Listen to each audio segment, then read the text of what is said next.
எந்த மனிதர்கள் வந்து நம்மளை தேற்றுகிற தேற்றவும் நமக்கு வீணாகத்தான் இருக்கும். ஆனால் கர்த்தர் தேற்றுவார் பாருங்களேன். அவருடைய வார்த்தைகள் சொல்லி நம்ம பக்கத்துல இருந்து தட்டி கொடுத்துட்டே இருப்பார்.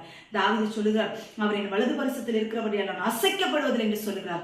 அவர் எப்பொழுதுமே நம்முடைய வலது வருஷத்தில் தான் இருக்கிறார். இப்ப நான் மெசேஜ் கொடுக்கிறேன், என் வலது வருஷத்தில் என் தேவன் இருக்கிறார் என்ற ஒரு விசுவாசத்தோடு நான் இந்த வார்த்தையை சொல்லுகிறேன்.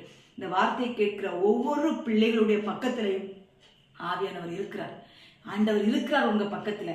அசைக்கப்பட மாட்டீங்க. இப்ப அசைகிற மாதிரி இருக்கும். சாத்தான அசைச்சு பார்ப்பான். ஆனாலும் இல்லை, தேவன் இருக்கிறார் உங்க கூட. அசையாதீங்க கர்த்தருடைய பிள்ளைகளே. கர்த்தர் உங்க கூட இருக்கிறார், துணையா இருக்கிறார், வலது வருஷத்தில் இருக்கிறார்.